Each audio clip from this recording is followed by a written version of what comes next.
Marie Antoinette was the final queen of France before the French Revolution. Born an Austrian archduchess, she arrived at Versailles at just 14 to marry the future King Louis XVI, and the two ascended the throne 5 years later.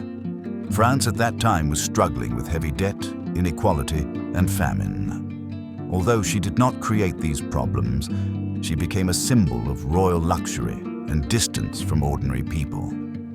Propaganda damaged her reputation, portraying her as shallow and uncaring.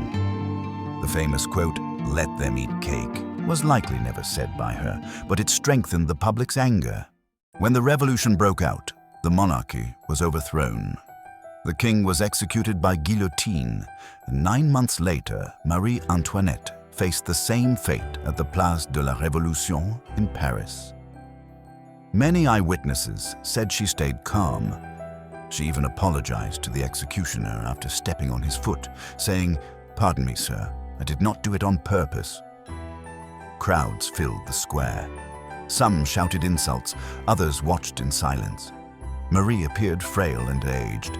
Her hair had been cut short to keep it out of the way.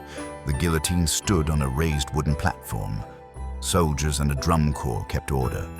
A basket filled with sawdust stood below, ready to catch the head.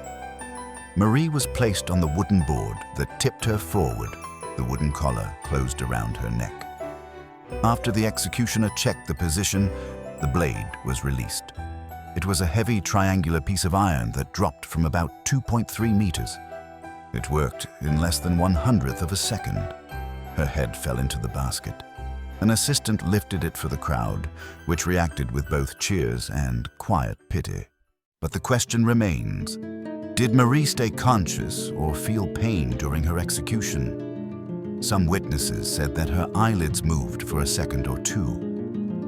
In the 18th and 19th centuries, some doctors claimed that decapitated heads appeared responsive for about 5-6 seconds, blinking, eyes moving, facial expressions changing. However, these reactions are now believed to be reflexive movements, not conscious perception, similar to how a body can twitch after death. The guillotine was specifically designed to cause an instantaneous and painless death by cleanly severing the head from the body, cutting the spinal cord and major blood vessels in one stroke.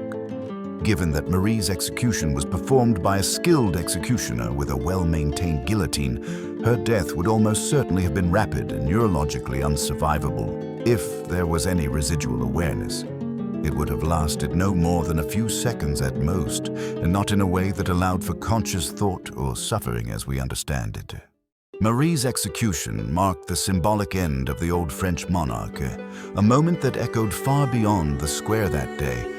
Her death remains one of the revolution's most debated and sorrowful moments, showing how fear and anger can overwhelm fairness in turbulent times. But Marie was not the only queen to be executed. About 200 years earlier in England, Anne Boleyn faced a very different method. Click to learn more.